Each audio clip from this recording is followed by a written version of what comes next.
हरि ओम।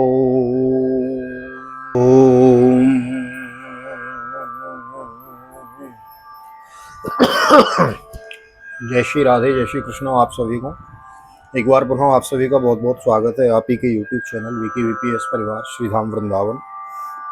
मैं राधेश्याम वशिष्ठ नित्य की भांति आपको ले चलता हूँ आज की पावन कथा प्रसंगों में, जिसके अंतर्गत श्रीमद् भागवत के चतुर्थ स्कंद के आज अथ त्रिंशो अध्याय 30वें अध्याय में चैप्टर नंबर 30 में आज प्रवेश करेंगे।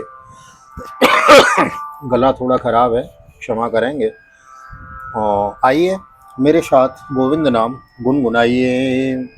श्री कृष्ण गोविंद हरे मुरारी, हे नाथ नारायण वासुदेव। श्री कृष्ण गोविंद हरे मुरारी, हे नाथ नारायण वासुदेव। हे नाथ नारायण वासुदेव, हे नाथ नारायण वासुदेव। श्री कृष्ण गोविंद हरे मुरारी, हे नाथ नारायण वासुदेव। नारायणं नमस्कृत्य नरं चैव नरोत्तमं देवीं सरस्वतीं व्यासं ततो जयमुदीरयेत्। कृष्णाय वासुदेवाय हरये परमात्मने प्रणतः क्लेशनाशाय गोविन्दाय नमो नमः। ओम नमो भगवते वासुदेवाय। श्रीमद्भागवत महापुराणम् अथ चतुर्दशस्कन्धः अथ त्रिंशोऽध्याय। विदुर उवाच, ये त्वया विहिता ब्रह्मन्सुता प्राचीन बर्हिष ते रुद्रगीतेन हरिं सिद्धमापो प्रतोष्यकाम्। किं बारहस्पतेः परत्रवाथो कैवल्यनाथ प्रियपार्श्ववर्तिनो आशाद्य देवं गिरिशं यद्रक्षया प्रापुः परं नूनमथ प्रचेतसः। विदुर जी ने पूछा, ब्रह्मन, आपने राजा प्राचीन बर्ही के जिन पुत्रों का वर्णन किया था, उन्होंने रुद्रगीत के द्वारा श्री हरि की स्तुति करके क्या सिद्धि प्राप्त की? बारहस्पत्य मोक्षाधिपति श्री नारायण के अत्यंत प्रिय भगवान शंकर का अकस्मात सानिध्य प्राप्त करके प्रचेताओं ने मुक्ति तो प्राप्त की ही होगी। इससे पहले श्लोक में अथवा परलोक में भी उन्होंने क्या पाया, वह बतलाने की कृपा करें। मैत्रेय उवाच, प्रचेतसोऽन्तरुदधो पितुरादेशकारिणो जपयज्ञेन तपसा पुरञ्जनो मतोऽसयन्। 10 वर्षो सहस्रान्ते पुरुषस्तु सनातनो तेषामाविर्भूत्कृक्षं शान्तेन समयन् रुचा। सुपर्णस्कन्धमारूढो मेरुशृङ्गमिवाम्बुध पीतवास मणिग्रीव कुर्वन् वितिमिरादिशो। श्री मैत्रेय जी ने कहा, विदुर जी, पिता के आज्ञाकारी प्रचेताओं ने समुद्र के अंदर खड़े रहकर रुद्रगीत के जप रूपी यज्ञ और तपस्या के द्वारा समस्त शरीरों के उत्पादक भगवान श्री हरि को प्रसन्न कर लिया। तपस्या करते करते 10,000 वर्ष बीत जाने पर पुराण पुरुष श्री नारायण अपनी मनोहर कांति द्वारा उनके तपस्या जनित क्लेश को शांत करते हुए सौम्य विग्रह से उनके सामने प्रकट हुए। वरुण जी के कंधे पर बैठे हुए श्री भगवान ऐसे जान पड़ते थे मानो सुमेरु के शिखर पर कोई श्याम घटा छाई हो। उनके श्री अंग में मनोहर पीतांबर और कंठ में कौस्तुभमणि सुशोभित थी। अपनी दिव्य प्रभा से वे सब दिशाओं का अंधकार दूर कर रहे थे। काशिष्णुना कनकवर्ण विभूषणेन भ्राजत कपोल वदनो विलसत किरीटो अष्टायुधैरनुचरैर्मुनिभिः सुरेन्द्रैरासेवितो गरुड़ किन्नर गीत कीर्ति। पीनायताष्टभुजमण्डल मध्य लक्ष्म्या स्पर्धश्रिया परिव्रतो वनमालयाद्यो बार्हिष्मतः पुरुष आह श्रुतान् प्रपन्नान् पर्जन्यनाद रुतया सघृणावलोकः। चमकीले सुवर्णमय आभूषणों से युक्त उनके कमनीय कपोल और मनोहर मुखमंडल की अपूर्व शोभा हो रही थी। उनके मस्तक पर झिलमिलाता हुआ मुकुट शोभायमान था। प्रभु की 8 भुजाओं में 8 आयुध थे। देवता मुनि और पार्षदगण सेवा में उपस्थित थे तथा गरुड़ जी किन्नरों की भांति साममय पंखों की ध्वनि से कीर्तिगान कर रहे थे। उनकी 8 लंबी लंबी स्थूल भुजाओं में बीच में लक्ष्मी जी से स्पर्धा करने वाली वनमाला विराजमान थी। आदि पुरुष श्री नारायण ने इस प्रकार पधार कर अपनी शरणागत प्रचेताओं की ओर दया दृष्टि से निहारते हुए मेघ समान गंभीर वाणी में कहा। श्री भगवान उवाच, वरं वृणीध्वं भद्रं वो यूयं मे नृपनन्दन सौहार्देन पृथक् धर्मास्तुष्टोऽहं सौहृदेन व। श्री राधे। यो नुस्मरत संध्यायां युष्मानो निधनं नरो तस्य भ्रातृ स्वात्मसाम्यं तथा भूतेषु सौहृदम्। ये तो मां रुद्रगीतेन सायं प्रातः समाहितं स्तुवन्यन्तं कामवरान् दास्ये प्रज्ञां च शोभनां यदि यूयं पितुरादेशमग्रहीष्टमुदान्वितम् अथो व औषधि कीर्ति लोकाननुभविष्यति। श्री भगवान ने कहा, राजपुत्रो तुम्हारा कल्याण हो। तुम सब में परस्पर बड़ा प्रेम है और स्नेहवश तुम एक ही धर्म का पालन कर रहे हो। तुम्हारी इस आदर्श सौहार्द से मैं बड़ा प्रसन्न हूँ। मुझसे वर मांगो। जो पुरुष सायंकाल के समय प्रतिदिन तुम्हारा स्मरण करेगा उसका अपने भाइयों में अपने ही समान प्रेम होगा तथा समस्त जीवों के प्रति मित्रता का भाव हो जाएगा। जो लोग सायंकाल और प्रातःकाल एकाग्र चित्र से रुद्रगीत द्वारा मेरी स्तुति करेंगे उनको मैं अभिष्ट वर और शुद्ध बुद्धि प्रदान करूंगा। तुम लोगों ने बड़ी प्रसन्नता से अपने पिताजी की आज्ञा सिरोधारी की है। इससे तुम्हारी कमनीय कीर्ति समस्त लोकों में फैल जाएगी। तुम्हारे एक बड़ा ही विख्यात पुत्र होगा। वह गुणों में किसी भी प्रकार ब्रह्मा जी से कम नहीं होगा तथा अपनी संतान से ही तीनों लोकों को पूर्ण कर देगा। भविता विश्रुता पुत्रो नवमो ब्राह्मणो गुणैः य एतमात्मवीर्येण त्रिलोकीं पूरयिष्यति। कंडो प्रम्लोचया लब्ध्वा कन्या कमललोचना तां चापविद्धां जग्रहोर्भूर्हा नृपनन्दना। क्षुत्क्षामाया मुखे राजा सौमः पीयूषवर्षिणीं देशिनीं रोदमानाया निददेशोदयान्वितो। राजकुमारों, कंडूक ऋषि के तपोनाश के लिए इंद्र की भेजी हुई प्रमलोचा अप्सरा से एक कमल नयनी कन्या उत्पन्न हुई थी। उसे छोड़कर वह स्वर्गलोक को चली गई। तो वृक्षों ने उस कन्या को लेकर पाला पोसा। जब वह भूख से व्याकुल होकर रोने लगी तब औषधि के राजा चंद्रमा ने दयावश उसके मुंह में अपनी अमृत वर्षणी तर्जिनी उंगली दे दी। प्रजा विसर्गम आदिष्टोम पितृमामनुवर्तत तत्र कन्यां वरारोहां तामुद्वहत माचिरम्। अपृथक् धर्मशीलानां सर्वेषां वह सुमध्यमाम् अपृथक् धर्मशीलेयं भूत्या भूयात् पत्न्यर्पिताशयो। दिव्यवर्षो सहस्राणां सहस्रम् अहतोजसो भौमान् भोक्ष्यान् भोगान् वै दिव्याश्चानुग्रहात् मनोग्रहान् मम।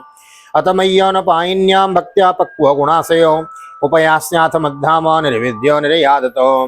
गृहे स्वाविशतां चापि पुंसां कुशलकर्मणां मधुवार्तयायातमानां न बन्धाय गृहामत।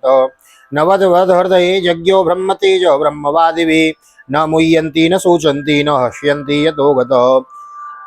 तुम्हारे पिता आजकल मेरी सेवा भक्ति में लगे हुए हैं। उन्होंने तुम्हें संतान उत्पन्न करने की आज्ञा दी है। अब अतः तुम शीघ्र ही उस देवोपम सुंदरी कन्या से विवाह कर लो।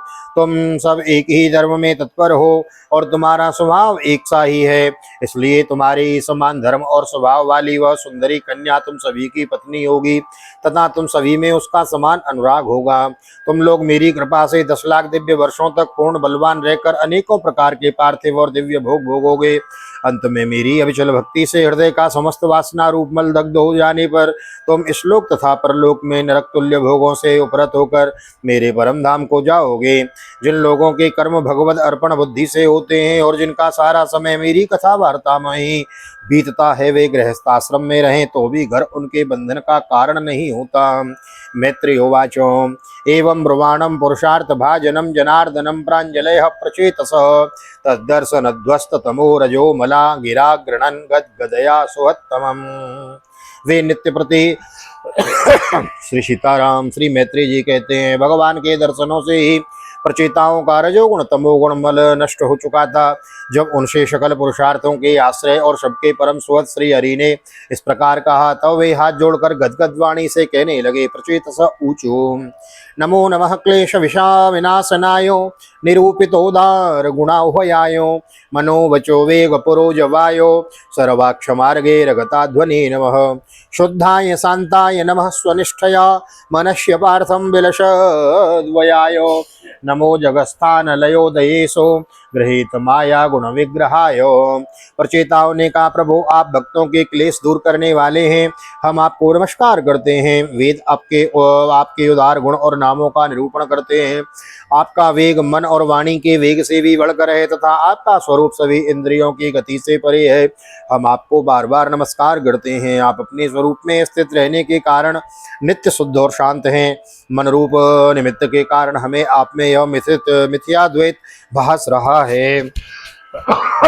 श्री सीताराम, वास्तव में जगत की उत्पत्ति स्थिति और लय के लिए आप माया के गुणों को स्वीकार करके ही ब्रह्मा विष्णु और महादेव रूप धारण करते हैं।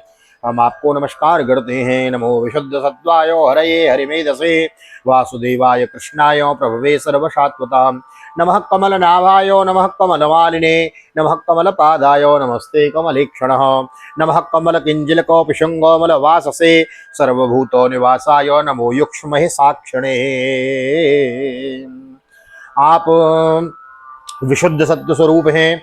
आपका ज्ञान संसार बंधन को दूर कर देता है। आप ही समस्त भागवतों के प्रभु वसुदेव नंदन भगवान श्री कृष्ण हैं। आपको नमस्कार है।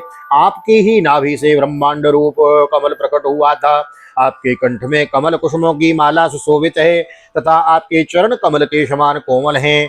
कमल नयन, हे कमल नयन, आपको नमस्कार है। आप कमल कुसुम की केसर के समान स्वच्छ पीतांबर धारण किए हुए हैं।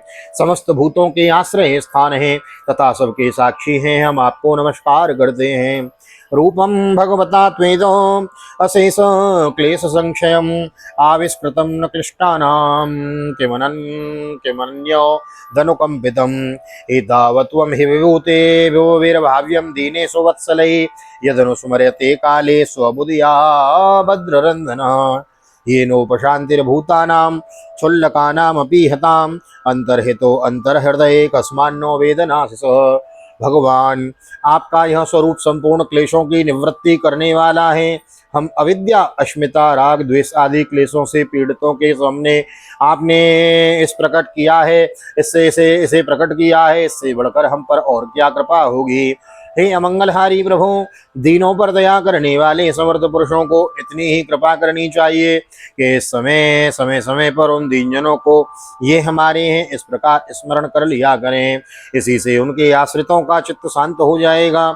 आप तो क्षुद्र से क्षुद्र प्राणियों के भी अंतःकरणों में अंतर्यामी रूप से विराजमान रहते हैं। फिर भी आपके उपासक हम लोग जो जो कामनाएं करते हैं, हमारी उन कामनाओं को आप क्यों न जान लेंगे। अशावेव वरोष्मा कौमीप्सितो जगतः पते प्रसन्नो भगवान येषाम् अपवर्ग गुरुर्गति वरं व्रणीमहे सापि नाथ त्वत्परतः परात् न ह्यन्त सद्विभूतीनां सुगुणन्तः इति गीयसे। हे जगदीश्वर, आप मोक्ष का मार्ग दिखाने वाले हैं और स्वयं पुरुषार्थ स्वरूप हैं। आप हम पर प्रसन्न हैं। इससे बढ़कर हमें और क्या चाहिए। बस हमारा अभीष्ट वर तो आपकी प्रसन्नता ही है। तथापि हे नाथ, हम एक वर आपसे अवश्य मांगते हैं। हे प्रभु, आप प्रकृति आदि से परे हैं और आपकी विभूतियों का भी कोई अंत नहीं है, इसलिए आप अनंत कहे जाते हैं। पारिजातेन्यसा लब्धे सारंगुन्य सेवते त्वदंग्री मूलमासाद्यो साक्षात् किं किं वृणीमहि यावत्ते मायया स्पृष्ट ब्रह्म य कर्मभिः तावद्भवं प्रसंगानां संगम स्यान्नो भवे भवे तुलयाम लवे नापि न स्वर्गम न पुनर्भवम भक्त भगवत संग संगस्य मर्त्यानां किमुताशिष। यदि भ्रमर को अनायास ही कल्प वृक्ष मिल जाए तो क्या वह किसी दूसरे वृक्ष का सेवन करेगा। तब आपकी चरण शरण में आकर अब हम क्या मांगे। हम आपसे केवल यही मांगते हैं कि जब तक आपकी माया से मोहित होकर हम अपने कर्मानुसार संसार में भ्रमते रहें, तब तक जन्म जन्म में हमें आपके प्रेमी भक्तों का संग प्राप्त होता रहे। हम तो भगवत भक्तों के क्षण भर के संग के सामने स्वर्ग और मोक्ष को भी कुछ नहीं समझते। फिर मानवी भोगों की तो बात ही क्या है। तात स्वर्ग अपवर्ग सुख धरहि तला धरहि तुला एक अंग तूलनता ही सकल मिली जो सुख लव सतसंग। तो इस भागवत के श्लोक और रामचरितमानस की चौपाई का एक ही अर्थ है। बड़ा सुंदर भाव है। भगवत संग संगस्य मर्त्यानां किमुताशिषाः। यत्रेङ्गते कथामृष्टास्तृष्णाय प्रशमूयत निर्वैरं यत्र भूतेषु नोद्वेगो यत्र कश्चनः यत्र नारायणः साक्षात् भगवान्यासिनां गतिः संस्तूयते सत्कथासु मुक्तसङ्गैः पुनः पुनः तेषां विचरतां पदभ्यां तीर्थानां पावनीक्षया भीतस्य किं न रोचेत तावकानां समागमः। भगवत भक्तों के समाज में सदा सर्वदा भगवान की मधुर मधुर कथाएं होती रहती है, जिनके श्रवण मात्र से भोग तृष्णा शांत हो जाती है। वहाँ प्राणियों में किसी प्रकार का वैर विरोध या उद्वेग नहीं रहता। अच्छे अच्छे कथा प्रसंगों द्वारा निष्काम भाव से सन्यासियों के एकमात्र आश्रय साक्षात श्री नारायण देव का बार बार गुणगान होता रहता है। आपके वे भक्तजन तीर्थों को पवित्र करने के उद्देश्य से पृथ्वी पर पैदल ही विचरते रहते हैं। भला उनका समागम संसार में भयभीत हुए पुरुषों को कैसे रुचिर न होगा। वयम तो साक्षात् भगवान भवस्य प्रियस्य सख्यो क्षण संगमेन सुदुश्चिकित्सस्य भवस्य मृत्योभिषिक्तमं त्वाद्य गतिं गता स्म। यन् स्वधीतं गुरवः प्रसादितो विप्राश्च वृद्धाश्च सदानुवृत्यो आर्यानतः स्वदो भ्रातरश्च सर्वाणि भूतान्यनसूयैव। यन्नः सुतप्तं तप एतदीश निरन्धसां कालमदभ्रमप्सु सर्वं तदेतत् पुरुषस्य भूम्नो वृणीमहे ते परितोषणाय। मनः स्वयंभुर्भगवान् भवश्च येन्ये तपोज्ञानविशुद्धसत्त्वा अदृष्टपारा अपि यन्महिम्ना स्तुवन्यथो त्वात् समयं त्वात्मसमं गृणीमः। आपके वे भक्तजन तीर्थों को पवित्र करने के उद्देश्य से पृथ्वी पर पैदल ही विचरते रहते हैं। भला उनका समागम संसार से भयभीत हुए पुरुषों को कैसे रुचकर न होगा। भगवान आपके प्रिय सखा भगवान शंकर के क्षण भर के समागम से ही आज हमें आपका साक्षात दर्शन प्राप्त हुआ है। आप जन्म मरण रूप दुस्साध्य रोग के श्रेष्ठतम वैद्य हैं। अतः अब हमने आपका ही आश्रय लिया है। प्रभु, हमने समाहित चित्त से जो कुछ अध्ययन किया है, निरंतर सेवा शुश्रूषा करके गुरु ब्राह्मण और वृद्धजनों को प्रसन्न किया है तथा दोष बुद्धि त्याग कर श्रेष्ठ पुरुष सद्गुण बंधुवर्ग एवं समस्त प्राणियों की वंदना की है और अन्नादि को त्याग कर दीर्घ काल तक जल में खड़े रहकर तपस्या की है, वह सब आप सर्वव्यापक पुरुषोत्तम के संतोष का कारण हो, यही वर मांगते हैं। यन्नः सुतप्तं तप एतदीश निरन्दसां कालमदभ्रमप्सु सर्वं तदेतत् पुरुषस्य भूम्नो वृणीमहे ते परितोषणाय। मनु स्वयंभुर्भगवान् भवश्च येन्ये तपोज्ञानविशुद्धसत्त्वो अदृष्टपार अपि यन्महिम्ना स्तुवन्त्यतो यत्त्वात्मसमं गृणीमः। स्वामी ने आपकी महिमा का पार ना पाकर भी स्वयं भो मनु स्वयं ब्रह्मा जी भगवान शंकर तथा तप और ज्ञान से शुद्ध चित्त हुए अन्य पुरुष निरंतर आपकी स्तुति करते रहते हैं। अतः हम भी अपनी बुद्धि के अनुसार आपको यशोगान करते हैं। ओम नमः श्रमाय शुद्धाय पुरुषाय पराय च वासुदेवाय सतुवाय तुभ्यं भगवते नमः। आप सर्वत्र समान शुद्ध स्वरूप और परम पुरुष हैं। आप सत्यमूर्ति भगवान वासुदेव को हम नमस्कार करते हैं। मैत्री उवाचो इति प्रचेतसो विरोष्टतो हरिप्रीतस्ततेत्याह शरण्यवत्सल अनेक्षतां ज्ञानम तत्तचक्षुषां ययो स्वधामानवर्गवीर्यो। श्री मैत्री जी कहते हैं, विदुर जी प्रचेताओं के इस प्रकार स्तुति करने पर शरणागत वत्सल श्री भगवान ने प्रसन्न होकर कहा, तथास्तु। आप प्रतिहत भाव श्री हरि की मधुर मूर्ति के दर्शनों से अभी प्रचेताओं के नेत्र तृप्त नहीं हुए थे, इसलिए वे उन्हें जाने देना नहीं चाहते थे, तथापि वे अपने परम धाम को चले गए। इसके पश्चात प्रचेताओं ने समुद्र के जल से बाहर निकलकर देखा कि सारी पृथ्वी को ऊंची ऊंची वृक्षों ने ढक दिया है, जो मानो स्वर्ग का मार्ग रोकने के लिए ही इतने बढ़ गए थे। यह देखकर वे वृक्षों पर बड़े कुपित हुए। अथ निर्याय सलिलो प्रचेतसो उदनवत वीक्षा कुप्यन्द्रमेक्षन्नां गां गां रोदधमोक्षते। ततोऽग्निमारुतो राजन् मुञ्चन् मुखतोरुषा ततोऽग्निमारुतो राजन् न मुञ्चन् मुखतोरुषा महिं निर्विरुदं करवतं संवर्धक इवात्ये। भस्मात् सात् क्रियमाणास्तान् ध्रुवान् वीक्ष्य पितामहो आगतो समयामास पुत्रान् वरेस्मतो नये। तत्रावशिष्टा हि वृक्षा भीता द्वितरं न तदा उज्जुहस्ते प्रचेतोभ्यो उपदिष्टा स्वयंभुव। एते च ब्राह्मणादेशान्मारिषामुपयेमिरे यस्य महदवज्ञानादजज्ञन्यो निज महदवज्ञानादजन्यनो यो निज।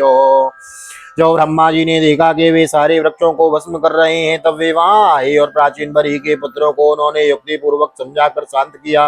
फिर जो कुछ वृक्ष वहां बचे थे उन्होंने डरकर ब्रह्मा जी के कहने से वह कन्या लाकर प्रचेताओं को दी। प्रचेताओं ने भी ब्रह्मा जी के आदेश से उस मारिसा नाम की कन्या से विवाह कर लिया। इसी के गर्भ से ब्रह्मा जी के पुत्र दक्ष ने श्री महादेव जी की अवज्ञा के कारण अपना पूर्व शरीर त्याग कर जन्म लिया। चाक्षुषे त्वन्तरे प्राप्ते प्राक्सर्गे काल विद्रुते अससर्ज प्रजा इष्टा स दक्षो देवजोदितो यो जायमान सर्वेषां तेजस्तेजस्विनां ऋचा स्वयोपादत्त दाक्षाच्च कर्मणां दक्षमब्रुवन् तं प्रजासर्ग रक्षायां मनाधीर्विसच्च च योजो योजन्याश्च सवै सर्व प्रजापतीन्। इन्हीं दक्ष ने चाक्षुष्मन्वंतर आने पर जब कालक्रम से पूर्व सर्ग नष्ट हो गया, भगवान की प्रेरणा से इच्छानुसार नवीन प्रजा उत्पन्न की। इन्होंने जन्म लेते ही अपनी कांति से समस्त तेजस्वियों का तेज छीन लिया। ये कर्म करने से बड़े दक्ष और कुशल थे, इसलिए इनका नाम दक्ष हुआ। इन्हें ब्रह्मा जी ने प्रजापतियों के नायक के पद पर अभिषिक्त कर सृष्टि की रक्षा के लिए नियुक्त किया और इन्होंने मरीचि आदि दूसरे प्रजापतियों से को अपने अपने कार्य में नियुक्त किया। तो श्रीमद्भागवते महापुराणे पारमहंस्यां संहितायां चतुर्थस्कन्धे त्रिशोत्सवः श्री बालकृष्ण चरणार्पणमस्तु। राधा कृष्ण चरणार्पणमस्तु। कृष्णाय वासुदेवाय हरये परमात्मने प्रणतक्लेशनाशाय गोविन्दाय नमो नमः। हरे कृष्ण कृष्ण कृष्ण हरे हरे, हरे राम राम राम हरे हरे। राधे कृष्ण कृष्ण कृष्ण राधे राधे, राधे श्याम श्याम श्याम राधे राधे। बोल राधा गोविंद भगवान की जय। श्रीमद्भागवत महापुराण की जय। श्री वेद व्यास जी महाराज की जय। सुखदेव जी महाराज की जय। राजा परीक्षित जी महाराज की जय। राजा रामचंद्र भगवान की जय। श्री हनुमान जी महाराज की जय। गोवर्धन नाथ की जय। यमुने महारानी की जय। वृंदावन बांके बिहारी लाल की जय। गैया मैया की जय। तुलसी मैया की जय। अपने अपने माता पिता की जय। सदगुरुदेव भगवान की जय। आज के आनंद की जय। श्री राधे श्री राधे श्री राधे श्याम।